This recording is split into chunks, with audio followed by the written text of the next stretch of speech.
오늘 이제 6장 말씀이 시작되는데요. 모든 사람은 죄인이다. 여기서 말하고 있는 성경에서 말하는 죄라는 것은 어떤 이웃집에 물건을 훔쳤다, 사람을 죽였다, 또 어떤 시기했다, 이런 모든 것들은 죄라고 하는 것을 설명해 주는 게 아니라 죄가 있기 때문에 나타난 정상이라는 거예요. 성경은 죄가 뭐냐 했을 때에 하나님의 관점에 벗어나 있는 것 자체 존재적으로 내가 무엇을 하든 안 하든 관계없이 하나님의 관점에 벗어나 있는 그 존재를 죄라고 말하는 거예요. 그 죄를 가지고 있는 사람을 죄인이라고 말하는 거예요. 그러니까 아이가 엄마 뱃속에 있다가 태어났단 말이에요.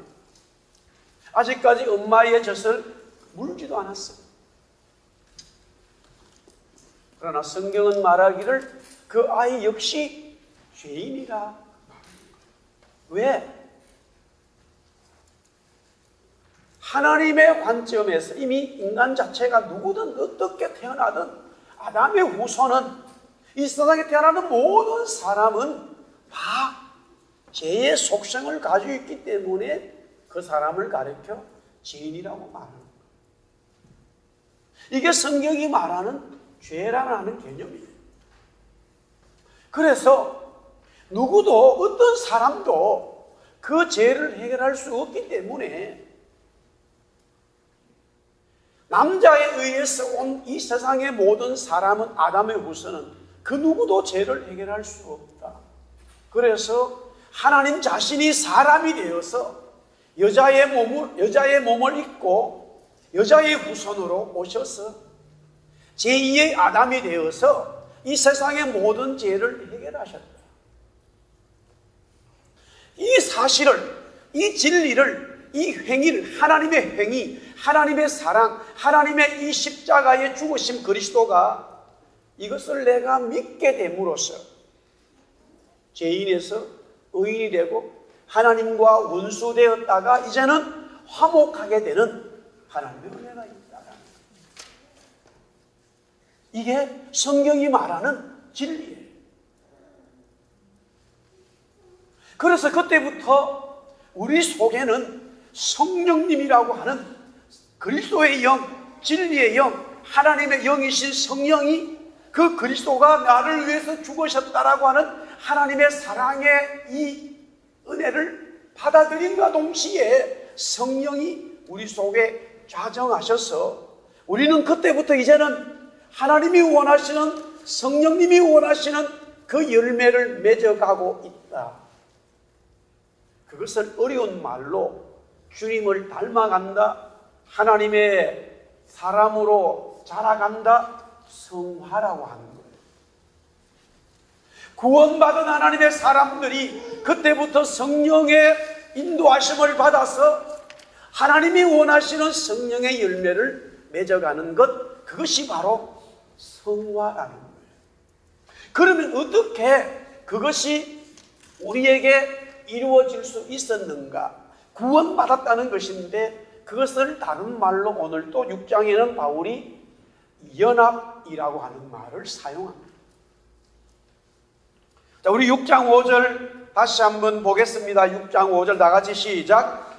만일 우리가 그의 죽으심과 같은 모양으로 연합한 자가 되었으면 또한 그의 부활함과 같은 모양으로 연합한 자도 되리라. 예수 그리스도와 우리가 죽는 것도 연합이 되었고 살아나는 부활도 연합이 되었다라는, 연합이라는 유니티라는 말을 사용합니다. 사람 관계도 내가 저 사람과 하나가 되었다라는 것과 마찬가지로 하나님과 내가 하나가 되었고 내가 저 사람과 하나가 되었다. 예수님이 십자가 지시기 전에 하나 되는 것을 유니티를 위하여 기도하셨다라는 것이죠. 여기에 연합이라고 하는 유니티는 하나라고 하는 그 의미가 포함되어 있는데 조금 더 원어적이고 성경에서 말하는 그 하나가 무엇이냐면은 젖붙임이라는 거예요. 단순히 이 사람 저 사람 이렇게 만난 정도가 아니라 전혀 다른 나무에 A라는 나무가 있고 B라는 나무가 있는데 B라는 나무의 가지를 잘라가지고 A라는 나무의 가지도 위에를 잘라버리고 그 B라는 나무의 가지를 A라는 붙여서 접붙임을 하는 거예요. 그러면 시간이 지나면 이 B라는 나무가 A라는 나무에 붙여졌을 때 시간이 지나면서 뿌리를 통해서 올라오는 영양분을 먹고 이 B라는 나무는 시간이 지나면서 A의 나무가 됩니다.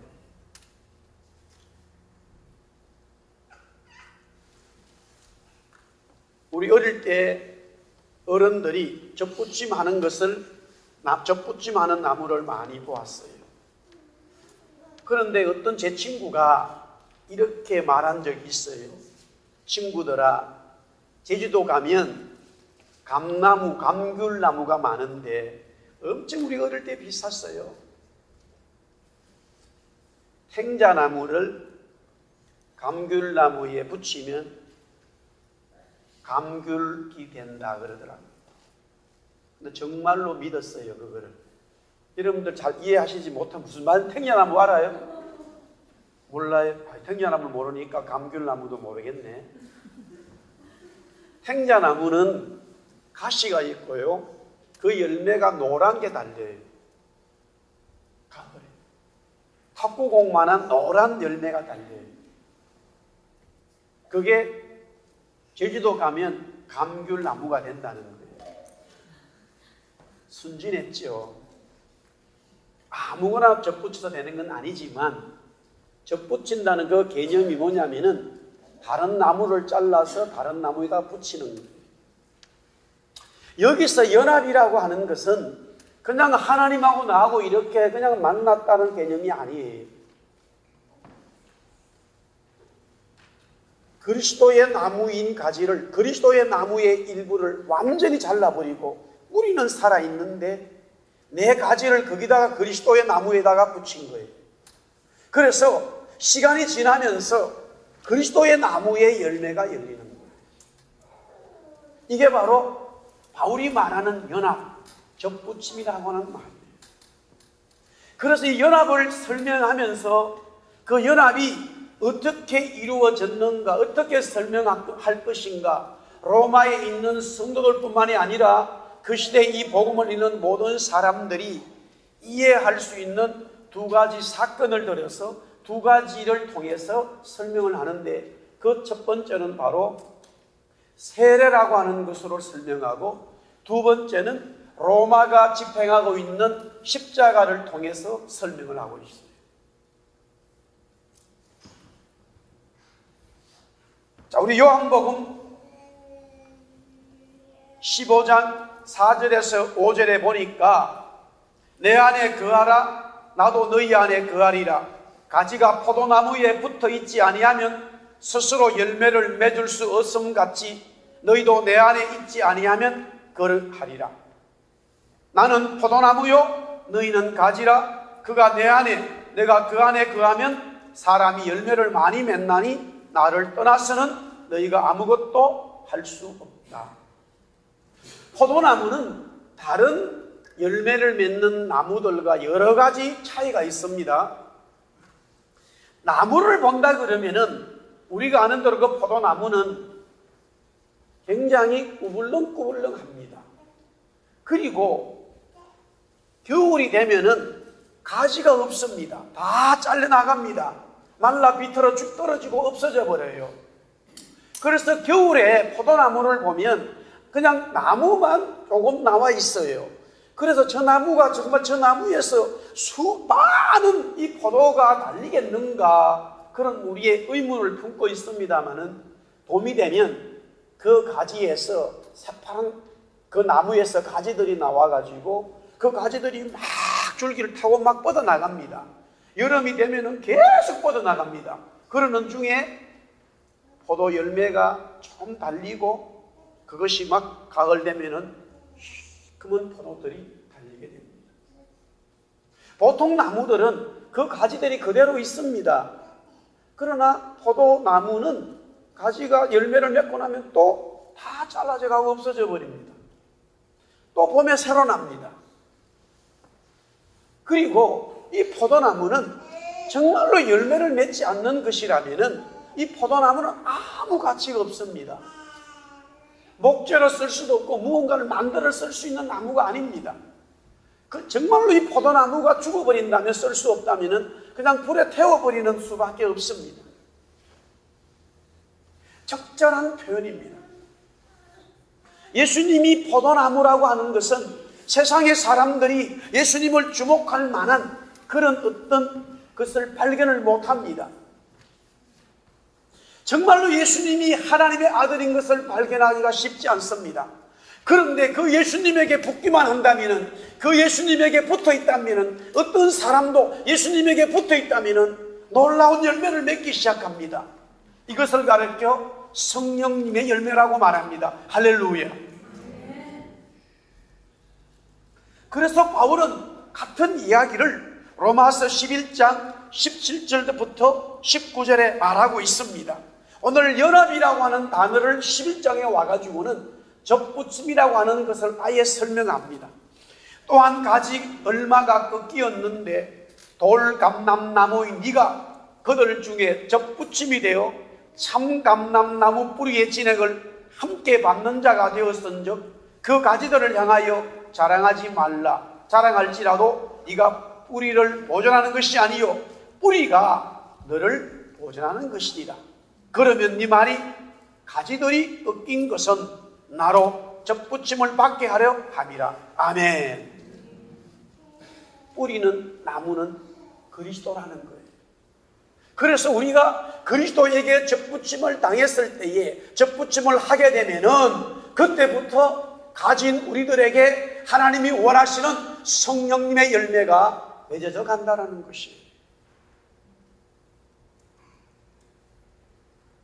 그런데 오늘 이와 같이 그리스도와 구원받은 하나님의 백성들이 예수님에게 접붙임을 당해서 하나님이 원하시는 성령의 열매를 맺어가는데, 그렇게 접붙임을 당한 것은 우리가 죄에서부터 구원받았고 죄에서부터 하나님의 은혜를 받았기 때문이라는 거예요.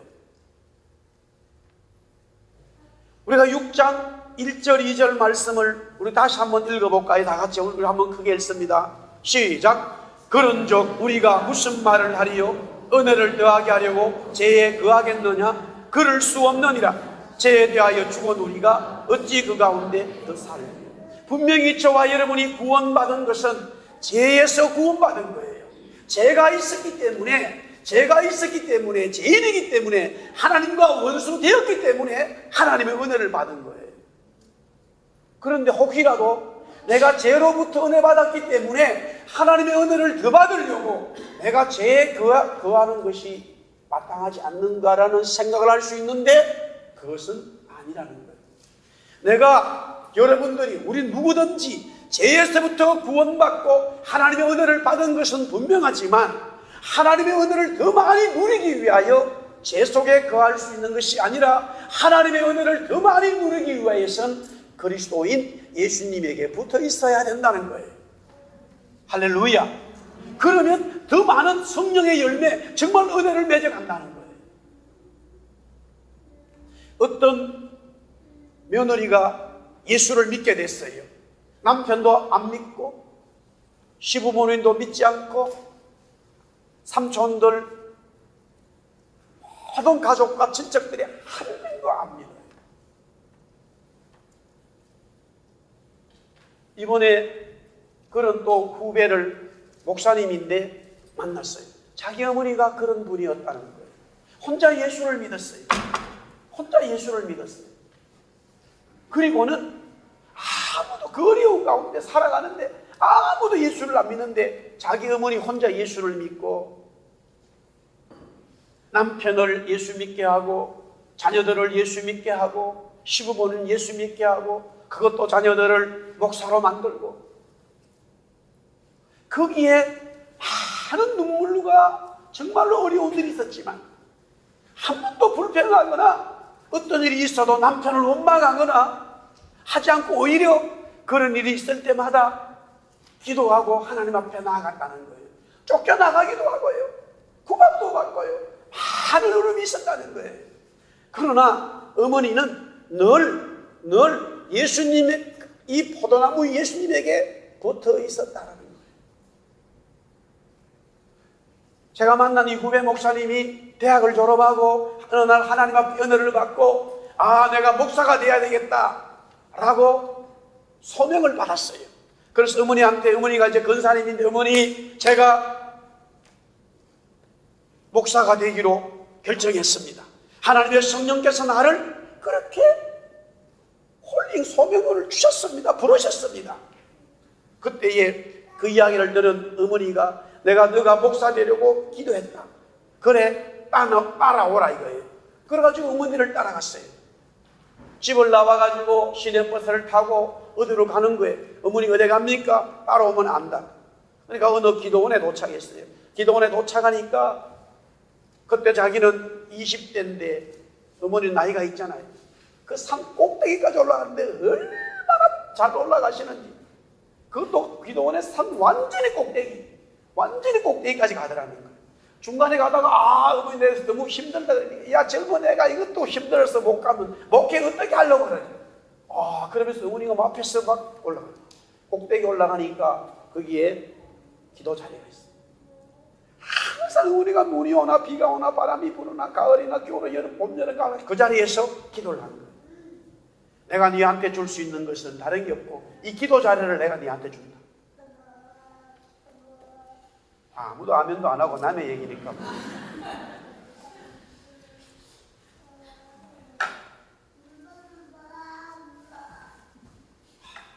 정말 우리 한국 교회에 이런 은혜 있는 분들이 많습니다. 너무 순수하게 주님 앞에 붙어 있어야 내가 산다 하는 그 은혜를 깨닫고, 많은 삶의 풍파가 있어도요, 그 주님에게 붙어 있는 그 삶을 놓지 않고 신앙 지킨 그런 분들이 많은 거예요.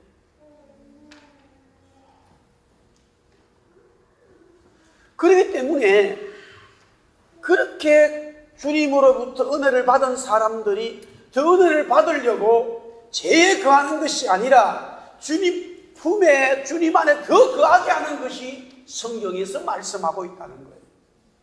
이론적으로는 혹이라도 내가 죄로부터 은혜를 받았으니까 더 은혜를 받기 위해서 죄에 거할 수 있겠네 라는 논리와 어떤 생각을 할 수 있겠지만, 실제 영의 세계라고 하는 것은 그렇게 되지 않는다는 거예요.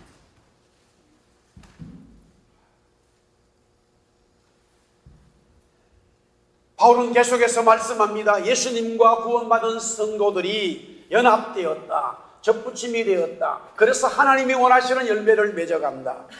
그것을 구체적으로 첫 번째 설명은 세례를 받는 것으로 설명을 합니다. 오늘 로마서 5장 3절에서 4절에 보니까, 무릇 그리스도 예수와 합하여 세례를 받는 우리는 그의 죽으심과 합하여 세례를 받은 줄을 알지 못하느냐. 그러므로 우리가 그의 죽으심과 합하여 세례를 받음으로 그와 함께 장사되었나니, 이는 아버지의 영광으로 말미암아 그리스도를 죽은 자 가운데서 살리심과 같이 우리로 또한 새 생명 가운데서 행하게 하려 합니다. 예수님과 연합이 되었다는 것은 예수님과 함께 세례를 받은 것을 말합니다. 그렇다면 세례는 정말로 바울이 말하는 세례, 그 당시에 물로 받는 세례를 이야기합니다마는, 그렇기 때문에 사람들이 이해하는데 정말로 바울이 말하는 세례는 무엇일까라는 거예요. 원래 세례의 뜻은 물에 잠긴다, 물로 씻는다는 의미잖아요. 예수님으로 말미암아 우리들의 죄가 씻겨졌고, 그렇기 때문에 정결케 되어져서 우리들은 예수님과 함께 죽고 예수와 함께 살게 되었다는 것인데요, 눈으로 보이는 물로 세례를 받는 것을 지금 설명합니다마는 실상은 눈에 보이지 않는 성령으로 세례받는 것을 의미한다는 거예요. 예수님과 내가 예수님에게 접붙임을 당했다, 연합되었다는 것은 성령으로 세례를 받는 것과 같은 것이라는 거예요. 다시 말씀드립니다. 저와 여러분이 예수님이 나무에 접붙임을 당했다면은 이것은 물리적인 설명을 하는 것이지만 실제는 뭐냐면은 성령으로 세례받은 것을 설명합니다.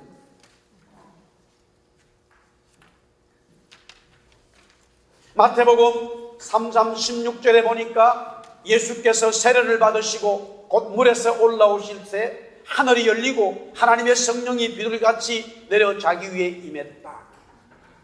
예수님은 죄를 씻을 필요도 없고 물에 잠길 이유도 없습니다마는 하나님께서 죄인을 향한 완전한 세례적 연합을 이루시고자 함을 예수님은 알았기 때문에 몸소 모범을 보이셨던 것이죠.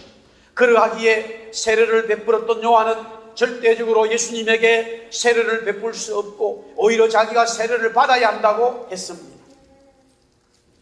왜냐하면 자기는 물로 보이는 세례를 베풀지만은 예수님은 성령으로 보이지 않는 진짜 하나님이 말씀하시는 세례를 베푸는 자이기 때문에 그렇죠.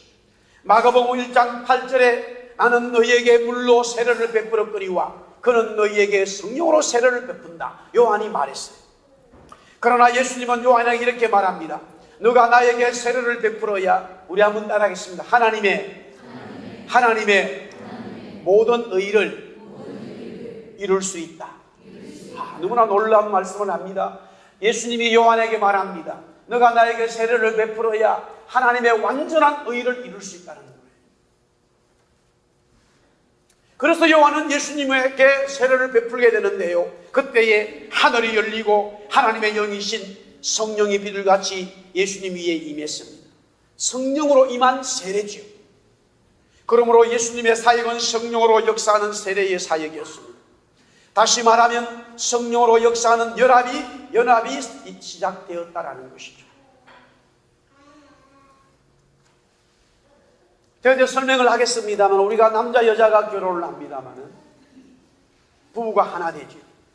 그런데 이 연합이라고 하는 것은 서로 하나 된다는 것인데, 남자가 여자에게 접붙임을 당하고 여자가 남자에게 접붙임을 당하는 이런 영적인 이야기를 할 수 있다는 거예요. 그래서 세례를 받는다는 것은, 성령으로 세례를 받는다는 것은 물속에 바로 잠기는 것이고, 물로 씻음을 받는, 보이지 않는 하나님의 영에 물에 잠기는 것이고, 보이지 않는 하나님의 영으로 씻김을 받는 거예요. 이것이 부부간에 적용이 된다 그러면은 모든 남편은 아내는 남편에게 서로의 모든 문제들을 전부 다 물에다 잠겨버리는 거예요. 다 씻어주는 거예요. 그런데 가정의 부부의 문제가 되는 가정들을 보면 하나같이 동일한 게 뭐냐면, 상대방이 서로 간에 죄를 씻어주고 잠겨주는 것이 아니라 지적을 하고 있는 거예요.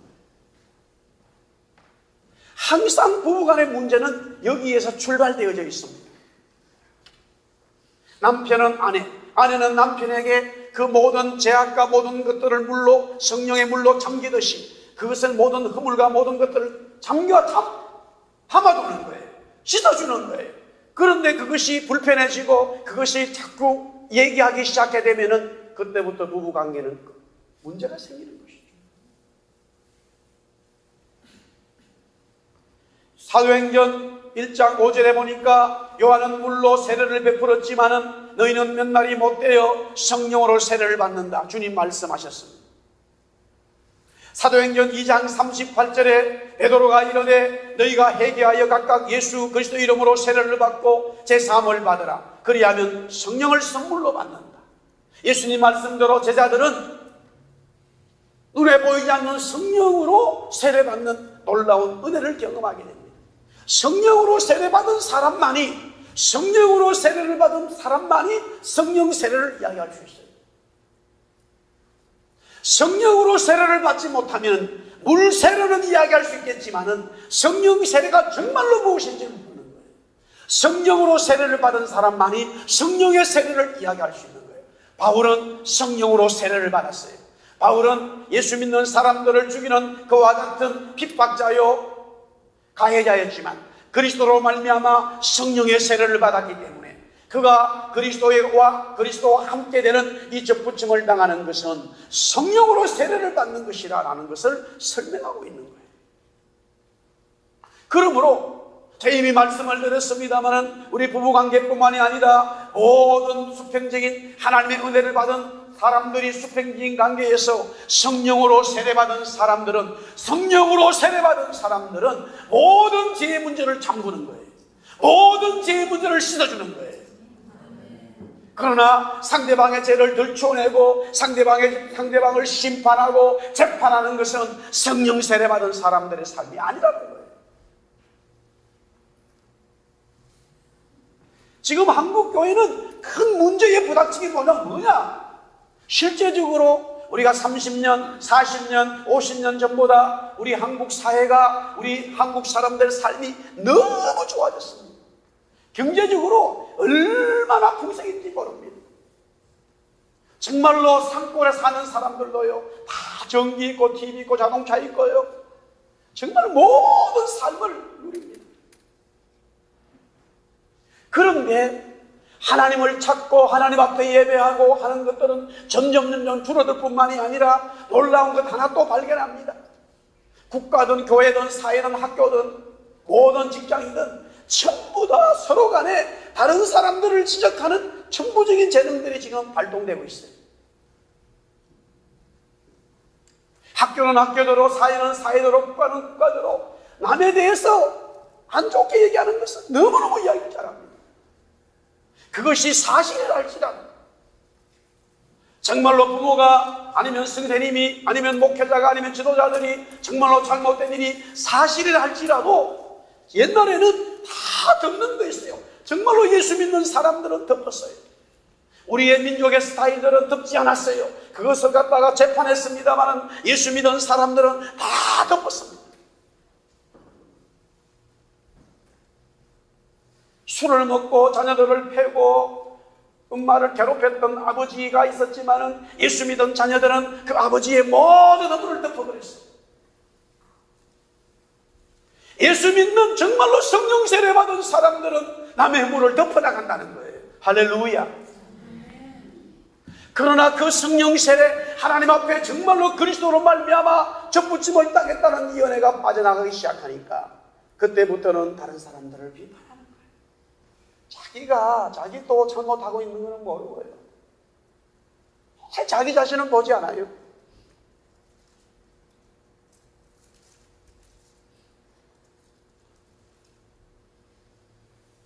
자, 계속해서 이 부분을 설명을 하는데요. 우리 로마서 5장 14절 말씀을 우리 한번 지난주에 읽은 말씀인데 우리 한번 보겠습니다. 제가 이 부분을 남겨둔 이유는 오늘 6장에 와서 설명하기 위해서 남겨두었는데요. 로마서 5장 14절입니다. 우리 한번 같이 보겠습니다. 시작. 그러나 아담으로부터 모세까지 아담의 범죄와 같은 죄를 짓지 아니한 자들까지도 사망이 왕노릇하였나니 아담은 오실자의 모형이라. 자, 우리 한번 따라합시다. 아담은 오실자의 모형이라. 여기 5장 14절에 나와 있는 거예요. 아담은 오실자의 모형이라.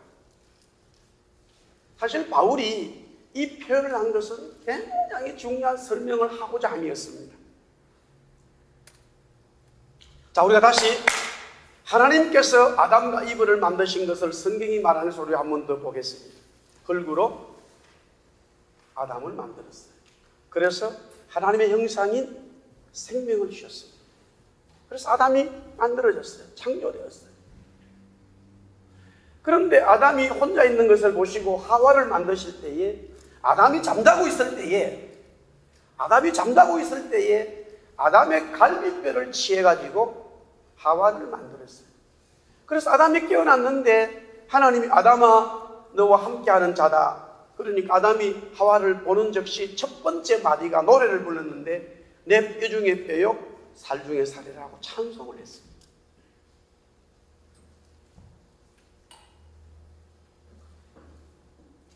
흙에서 아담을 만들었지만 하와는 이미 생명에서, 아담이 생명에서 취해서 하와가 만들어집니다. 그러니까 아담이 노래하기를, 찬송하기를 내 뼈 중에 뼈요 살 중에 살이라. 그 말은 아담과 하와는 연합되어 있다는 거예요. 하나다는 거예요.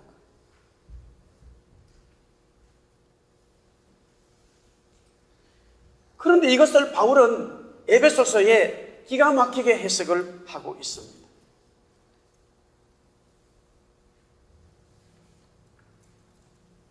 에베소서 5장 31절에서부터 32절에 이렇게 되어 있습니다.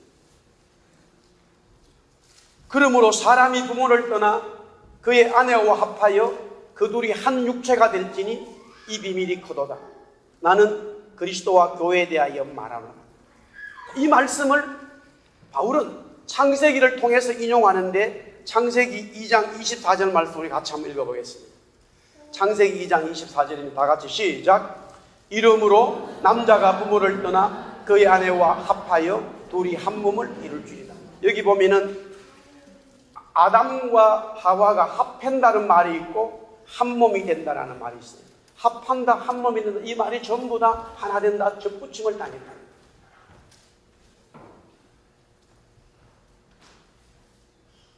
물론 물리적으로 눈에 보이는 것은 부부를 설명하고 있지만 실제 설명하고자 했던 것은 하나님이 아담과 하와를 통해서 원래 이야기하고 싶었던 것은 아담과 이브라고 하는 남자 여자라고 하는 눈에 보이는 것이 아니라 아담이든 이브든 할 것 없이 그 두 부부를 통해서 신랑이신 예수님과 교회를 설명하고 싶었던 거예요. 그것이 세월이 지나서 많은 사람들이 복음에 대해서 확실히 알려졌을 때 바울이 딱 점을 찍어서 설명합니다. 이 창세기의 말씀을 인용하면서 분명히 남자 여자가 하나 되는 부부의 인연에 대해 설명하지만 원래 이 이야기는 그리스도와 성도, 교회를 설명한다라고 설명하고 있습니다. 그래서 지금 바울이 예수님을 통해서 우리가 접붙임을 하나가 연합이 되었다고 하는 것은 성령으로 세례를 받는 것인데 원래 창조되었을 때는 아담과 이브는 죄가 없었기 때문에 그리스도와 하나님과 하나가 되어 있었습니다. 그러나 아담이 범죄함으로 인하여, 첫 번째 아담이 범죄함으로 인하여 모든 교회는, 이 세상의 모든 교회는 다 무너져 버린 거예요. 예루살렘 성이 무너지고 예루살렘 성전이 무너진 것처럼 모든 세상의 사람들은 그리스도의 신부가 될 수 없게 됐다 이 말이에요. 그래서 하나가 될 수 없는 거예요. 접붙임을 당할 수가 없었어요. 하나님의 은혜를 받을 수가 없었어요. 그 이유는 포도나무의 가지를, 포도나무의 원주기를 잘라서 가지를 거기다 붙여야 되는데 그것이 바로 하나님께서 자신의 아들을 십자가에 죽여가지고 죽이심으로써 우리를 거기에다가 접붙임을 당했다. 우리를 접붙이도록 하셨다는 거예요. 자, 우리 창세기 2장 25절 말씀 바로 이어서 이렇게 되어져 있습니다. 우리 한번 읽어볼까요? 우리 다 같이 창세기 2장 25절입니다. 다 같이 시작. 아담과 그의 아내 두 사람이 벌거벗었으나 부끄러워하지. 아담과 이브가 이제 완전히 연합되어 있는데 한 몸이 되어져 있는데 부끄러움을 당하지 않는다. 이 부끄러움을 또 바울은 해석을 합니다. 로마서 10장 11절에 나와 있어요. 우리 다 같이 읽습니다. 시작. 성경에 이르되 누구든지 그를 믿는 자는 부끄러움을 당하지 않는다. 누굴 믿는 자요? 누굴 믿는 자? 그러니까 물리적으로 남편과 아내를 통해서 설명했지만은 실제 하나님이 말씀하시는 복음은 그리스도를 정말로 믿는 자는, 그리스도를 통해서 연합된 자는, 그리스도를 통해서 성령의 세례를 받은 자는 하나님 앞에, 세상 앞에 뭐 하지 않는다고요? 부끄러움을. 사람마다 성격이 다 있죠. 특별히 굉장히 샤이한 사람들이 많습니다. 다 부끄러워서 그런 겁니다. 남이 없을 때는 혼자 있을 때는 굉장히 잘하는데 누가 앞에 있으면 못하는 사람들, 이런 사람들은 연예인이 될 수가 없어요. 아무리 재능이 있어도 연예인이 못해요. 저는 음악을 했기 때문에 특별히 연주하는 사람들, 악기나 또한 피아노나 노래 부르는 사람들은 굉장히 실력이 있는데 무대에 딱 서기만 하면 못하는 사람이 있어요. 실력이 있어도 그 사람은 연주자가 될 수가 없어요. 굉장히 노래를 잘하거든요. 목소리 너무 좋은데 안타까운 거예요. 무대만 서면 막 너무너무 떨리고 부끄러워서 너무 잘하는 노래도 잘 못하는 거예요. 그런 사람들은 음악을 잘한다 그러면 작곡을 하면 돼요. 방구석에 처박혀가지고 혼자 그리고 있으면 그리고는 다 만들어 놓은 것을 연주자는 좀 당신이 연주하셔. 그러면 되는 거예요. 그리고 연주할 때도 자기는 부끄러워서 차대 이런 사람이 있어요. 그런 대표적인 사람이 장현철 목사님. 어릴 때 정말 노래를 좀 했거든요. 너무 선생님이 잘한다고 그러는 앞에 서면은 오늘 너무 많은 사람들이 앉아있네. 부끄러워. 그래서 인간에게 이런 부끄러움이 왜 왔는가? 근본적으로 죄악 때문에 왔다. 왜 우리에게 사망이 왔느냐? 왜 우리에게 이런 시기하는 마음이 생겼느냐? 왜 우리에게 이런 낭만이 오느냐? 이 낙심이 오느냐? 근심이 있느냐? 걱정, 여러 현상들이 너무 많습니다만은 그 근본적인 것은 죄악 때문에 온 것인데 이 죄악을 해결할 수 있는 방법이 우리 스스로 할 수 없고 오늘 바울이 설명하기를 예수님에게 접붙임을 당하게 되면 그 접붙임을 당하는 설명이 성령으로 세례를 받으면 성령으로 인해서 모든 것이 잠기게 되면 성령에 의해서 모든 죄악이 씻겨진다면 그때부터 하나님이 원하시는 성령님의 열매를 맺을 뿐만이 아니라 내 속에 있는 모든 부끄러움이 다 사라진다. 할렐루야.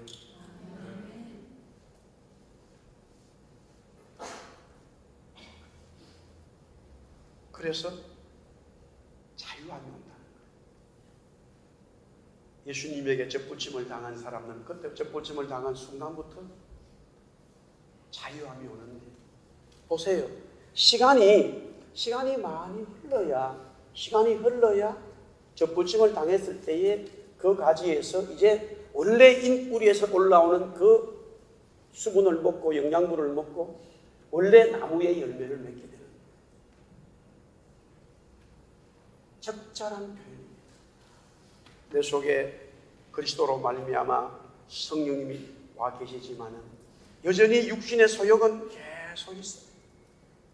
분명히 나무 가지를 보면은 저거는 다른 나무거든요. 근데 그 가지에서 원래 달리는 열매가 아닌 그 접붙임을 준 그 나무의 열매가 맺을 거라고는 생각을 못 하거든요. 그렇죠. 내가 예수를 모르고 구원받지 못했을 때는 육신의 소욕과 제약으로 꽉 차 있는데 예수님에게 의해서 하나님의 사랑으로 접붙임을 당하니까 그때부터 성령이 내 속에 계셔서 계속적으로 시간이 지나면서 분명히 장애질이라고 하는 인간인데 그 인간 속에서 제약 속에서 제약은 점점 사라지고 주님이 원하시는 성령님의 열매가 맺어 간다는 거예요. 할렐루야. 얼마나 놀라운 일이 아닙니까? 그래서 바울은 설명하고 그리스도께서 복음을 전하실 때에 나는 똑똑하다, 나는 죄가 없다, 나는 지식이 있다, 나는 부유하다, 나는 능력이 있다 라고 외쳤던 사람들은요 예수님의 접붙임을 당하기를 싫어했습니다. 하나님께서 우리 모두에게 복음을 주셨지만은 하나님의 놀라운 복음의 역사가 있지만은 그 예수님의 접붙임을 받지를 않는 거예요. 왜? 내가 예수님의 접붙임을 당하지 않아도 나는 살 수 있다라고 생각합니다. 인간. 그래서 예수님이 복음을 전하실 때에 또 베드로와 바울이 복음을 전할 때 아니 모든 교회 역사의 복음이 흘러갈 때에 가난하고 건강하지 못하고 힘들고 걱정이 많고 너무너무 인생이 망망한 사람들이 어떻게 할 수 없을 때에 이 복음을 듣고 예수님 앞에 나와 엎드려서 예수님 나를 도와주세요, 나를 불쌍해 주세요라고 했을 때에 하나님의 은혜가 그 사람에게 임해서 예수님이 그 순간에 진리의 영이신 예수님이 그 사람 속에 역사하셔서 그때부터 그 사람이 예수님에게 접붙임을 당한 거예요. 예수님과 하나 된 거예요. 예수님과 연합된 삶을 시작된 거예요. 할렐루야. 변화가 일어나기 시작합니다. 새 소망이 생기고 새 비전이 생기고 새로운 삶의 힘이 세상에 줄 수 없고 그 무엇인가 줄 수 없는 하나님의 힘이 거기서 생기는 거예요. 예수 이름으로 육신의 병도 치료됩니다. 예수 이름으로 걱정 근심이 떠나갑니다. 예수 이름으로 마귀에 잡혔던 것이 떠나가고 치료됩니다. 할렐루야. 예수님에게 접붙임을 당하는 순간부터 하나님의 놀라운 성령의 역사가 그 사람에게 일어난다는 거예요. 그래서 오늘 바울은 원래 아담과 이브가 창조되었을 때에 죄가 없었기 때문에 부끄러움을 당하지 않았던 것처럼 그리스도에게 접붙임을 당한 이후에 정말로 그리스도를 믿는 사람, 그리스도를 통하여 성령의 세례를 받은 사람, 하나님의 이름으로 거듭난 사람들은 부끄러움이 없다라는 거예요. 사랑하는 성도 여러분, 한 주간 삶에 주님의 놀라운 역사가 있기를 축복합니다. 소망합니다. 네.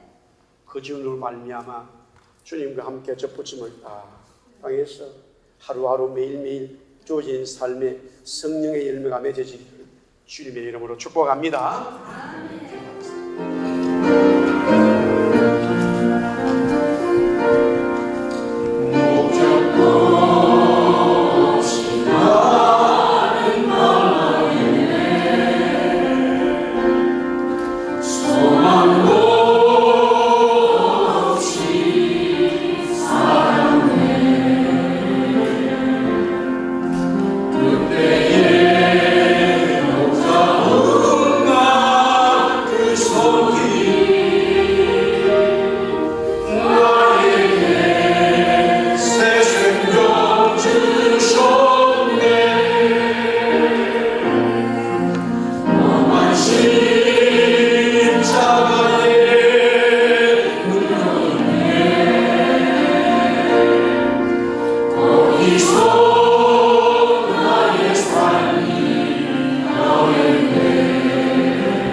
십자가의 죽음 때문에 우리는 그런 은혜를 받았어요.